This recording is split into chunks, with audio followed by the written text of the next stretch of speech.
네, 여러분 안녕하세요. 오랜만입니다. 쌍자본 오박사입니다. 자, 오늘은 새로운 공간에서 찍어보도록 하겠습니다. 저의 작디작은 사무실인데 저 혼자밖에 없으니까 너무 넓네. 자, 오늘 드릴 말씀은 뭐냐면, 뽑은 주제는 뭐냐, 패닉바잉이다. 패닉바잉. 불과 4개월 전만 하더라도 패닉 셀링이었죠. 3월 19일, 3월 23일, 3월 중순과 말 사이에는 패닉 셀링을 해서 주식이나 뭐 이런 것들 1400포인트까지 때까지 갔다가 역병의 공포로 인해서 모두가 집을 못 보러 다녔잖아요. 마스크 쓰고 집주인이 문 안 열어주고 나도 집 보러 안 가고 막 뭐 부동산 중개이 전염병 걸리고 이래가지고 아무도 집을 안 보러 갈 때가 있었는데 불과 3, 4개월 만에 사람들이 정반대의 포지션을 지금 향해 달려가고 있다.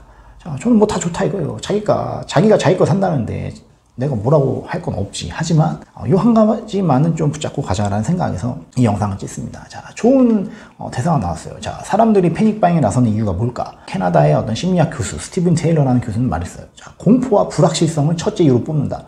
자, 공포와 불확실성 맞습니다. 공포 어떤 걸까요? 내가 지금 이거 안 사면 나중에 뭐 더 비싸게 살 것 같아, 이게 아니라 영영 못 살 것 같은 거야. 혹은 불확실한 거야. 미래가 시계가 제로, 앞에 안 보이는 거예요. 안개가 뿌옇게 켜서 어떻게 될지 모르니까 지금 할 수 있는 최대한 선택을 하자라는 거에서 없는 돈 끌어다가 있는 거 다 팔고 해가지고 돈 빌리고 해가지고 이제 덤비는 겁니다. 1억 천금을 꿈꾸면서. 자, 그 언택트 관련 주식들 있죠. 뭐 그거에 대해서 그냥 남들이 사니까, 그리고 심지어 사면 오르니까 이제 막 가는 겁니다. 하지만 꼭 한번 그 생각해 볼 게 뭐냐면, 여러분들 그 라면 최대 몇 개 드시나요? 짜장면 최대 몇 개 드시나요? 그죠? 뭐 햄버거 최대 몇 개, 뭐 이런 거 있죠. 햄채면 이런 거 있죠. 최대 몇 개 드시나요? 자, 짜장면을 정말 배고플 때 남자분들이 아마 한 2그릇까지 먹지 않을까요? 평균적으로. 3그릇도 뭐 가능도 할 것 같아요. 힘들 것 같다. 그죠? 근데 한 그릇 먹을 땐 정말 맛있겠죠. 2그릇? 좀 힘든데, 일단 배고프니까 먹자. 자, 근데 만약에 내 앞에 있는 짜장면이 5그릇이다. 내 캐파가 안 되는데 5그릇이 준비돼 있어. 이러면 이 중후반 이후에는 고통이다. 물리지도 못한다. 만약에 예를 들면, 그러면 고통이에요. 다 먹어야 돼. 이 앉은 자리에서 다 먹어야 된다라고 하면 배고플 때야 덤벼들어서 먹지만, 이게 배가 차오르고 시간이 흐르고 하다 보면은, 야, 내 선택 잘못됐다, 이럴 수가 있어요. 패닉 바잉에도 뭐 좋아요. 근데 그 이전에 누구에 대한 이해가 철저히 선행되어야 되냐면, 나에 대한 이해가 있어야 돼. 나에 대한 이해. 그건 뭐냐면 나의 체력에 대한 이해. 뭐 100m를 뭐 1km를 뭐 몇 분에 뛰냐, 이게 아니라 순자산에 대한 정확한 진단이 있어야 됩니다. 본인의 순자산, 그리고 현금 창출력, 캐시플로우를 얼마나 장기적으로 레귤러하게 찍어줄 수 있는가, 그거에 대한 답은 여러분이 알고 있어요. 그래서 뭐 물건을 이렇게 혹은 뭐 투자 대상을 이렇게 뭐 찾아보는 건 좋은데, 우리가 너무 우리의 본인 스스로에 대한 이 이해가 부족한 것 같아. 그래서 제가 이렇게 메일들을 받다 보거나 뭐 이렇게 지인의 말을 듣다 보면은 본인의 캐파보다 제가 봤을 때는 오버야. 이 사람 딱 보면은 라면 한 2그릇인데 6개 끓이고 있어. 그러면 제가 봤을 때는 이거 라면 좀 빼야 될 것 같아. 물 좀 낮추고 라면 좀 건져내야 될 것 같아. 지금 라면 지금 끓고 있는데 어떻게 하나요? 지금이라도 빼는 게 낫다. 나중에 이게 다 완성되고 나서 다 먹어야 된다, 물리지도 못한다라고 하면은 큰일 나요. 그래서 저는 물론 제가 주구장창 거의 한 2년 동안 얘기했던 주식과 부동산, 이 자산시장의 양대 축에 대한 좋은 자산, 단 좋은 자산을 매수하는 거는 저는 계속 지금도 유효한 저의 포지션입니다. 하지만 중요한 것은 나를 알아야 돼. 나를 알아야 돼. 적은 없죠, 사실. 적을 알고 나를 알아야 되는데, 적은 없고 나를 알아야 돼요. 내가 이 물건을 잡았을 때, 저는 이제 주식 투자를 처음에 먼저 했기 때문에 부동산보다 항상 이 습관처럼 했던 게 뭐였냐면, 엑시트할 때 어떻게 할 건가, 이게 중요해요. 생각보다. 사는 건 누구나 살 수가 있지만, 사는 순간 엑시트에 대한 문제가 발생한다. 그러니까 뭐 사자마자 뭐 1시간 있다 팔아야지, 뭐 이건 아니지만, 그럼 내가 이거를 언제 실현할 건가, 혹은 내 예상과 다르게 가격이 이렇게 흘러갈 때 그때 나는 어떻게 대응할 건가, 이런 플랜을 완벽하게 세울 수는 없죠. 시나리오를 완벽하게 세울 수는 없지만 한 번쯤 생각해 봐야 돼요. 그래서 요약드리자면 2개. 패닉 바잉, 물론 뭐 할 수 있어. 자기가 자기 거 산다는데 내 거 사주는 거 아니잖아요. 그럼 뭐 알아서 사는 거다. 근데 우리가 남들이 사니까 사는 거, 이거 좀 위험해. 그럼 뭐냐? 그 물건에 대한, 그 투자 대상에 대한 이해가 있어야 돼. 근데 이건 좀 공부하는 것 같아요, 요새. 뭐 이거저거 뭐 매체들을 통해서 공부하는 것 같아.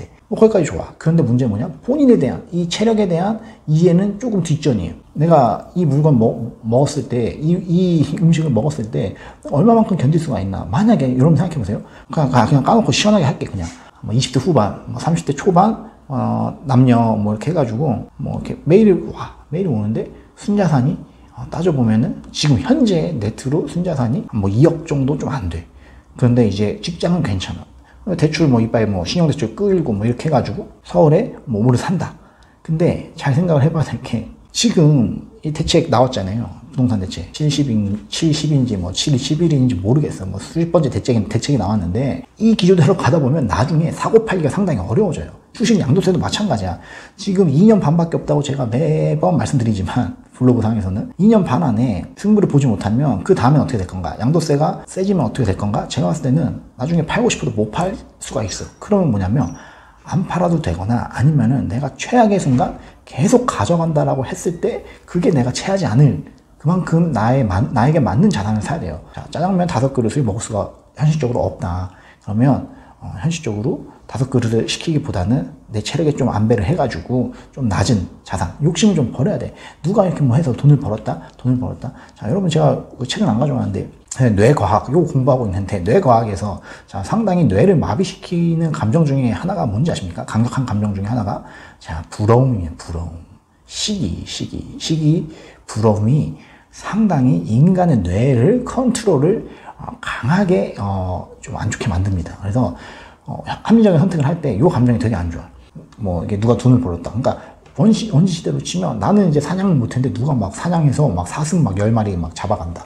그럼 우리 막 불안한, 우리 집은 막 굶어 죽을 것 같아. 막 이런 불안함이 우리 뇌에 막 쫙 찍히는 거야. 그래서 여러분들이 너무 이렇게 군중 심리에 따라서 누가 돈 벌었다 해서 나도 무리하게 오버페이스 짜장면 5그릇 시키지 말자. 이 얘기는 따로 뭐 할까 하다가 저는 뭐 굳이 할 필요는 없는데 뭐냐면 주식 양도세 얘기예요. 그러면 좀 간단해. 저는 간단해. 내가 이제 정책 위반자가 아니니까 제가 컨트롤 할 수 없어요. 그러면 뭐냐면 최대한 그때까지 돈을 많이 벌어놔야겠다. 1번. 두 번째, 한번 생각을 해보는 거죠. 부동산 시장, 주식시장 결국에는 똑같아. 뭐가 똑같냐면 플레이어들이 똑같아요. 자, 원숭이들, 상어, 무슨 뭐 코끼리가 플레이하는 게 아니야. 사람이 똑같은 사람들이 플레이하잖아요. 인발부 되잖아. 그러면 양도세가 매겨지면 사람들은 어떻게 행동하냐면 쉽게 팔지 않습니다. 쉽게 팔지 않죠. 그죠? 부동산 해보신 분들 많이 아실 거예요. 양도세가 좀 세게 매겨진다. 그러면 안 팔아. 갖고 있어요. 쭉 뭐 이제 기존 페이스대로 달리다가 임박해서는 좋은 주식으로 세팅을 쫙 깔아놔야지. 그 대략적인 전략이 아주 내피셜로 있는데 지금 그냥 일단은 현재 충실하자. 이렇게 2년 반 뒤에 어떻게 될지도 몰라요, 사실. 그래서 너무 이제 게임의 룰들이 막 바뀌기 때문에 이걸 맡아서 막 규칙 공부만 하다 보면 하루 다 가. 그래서 저 생각에는 딱 기본 루틴을 딱 잡고 기계적으로 열심히 공부하고 또 이제 경험하고 뭐 실패했다. 뭐 작은 실패들을 했다 하면 이거 기록으로 남겨서 다음에는 좀 더 다른 이 접근 방식을 통해서 승률을 높이고 이게 가장 좋은 것 같습니다. 어차피 자본주의가 사실은 절대평가라기보다 상대평가예요. 상대평가이기 때문에 이게 룰이 바뀐다라는 거는 쟤도 바뀌고 나도 바뀌어요. 우리 다 바뀌는 거야. 너무 막 이런 사람이 있다. 막 이민 가야겠다. 이민 가보세요, 한번. 이민 가면 어떻게 될까? 물론, 이민을 그냥 가는 게 아니죠, 사실은. 뭐라도 들고 가야 되는데, 쉽지가 않죠. 자, 그래서, 오늘은 이제 새로운 공간에서 한번 찍어봤는데, 자, 요약 드리면, 자, 패닉 바잉, 자기가 자기 거 산다는데, 사지 마라, 사야 된다, 이렇게 말할 건 아니다. 단, 물건에 대한, 그 투자 대상에 대한 공부를 하되, 나에 대한, 내 체력에 대한 정확한 진단이 있어야 돼요. 내가, 키 몇에 몸무게 몇 킬로고, 짜장면을 최대 몇 개 먹을 수 있을지. 그죠? 그거를 판단이 된 상태에서 사야지, 밑도 끝도 없이 누가 이제 돈을 벌었다라고 하니까, 혹은 다른 사람들이 다 하니까 쫓아가는 거는 나중에 체할 가능성이 있다. 이렇게 마무리 하도록 하겠습니다. 여러분, 다음 시간에 또 뵙도록 하겠습니다. 안녕.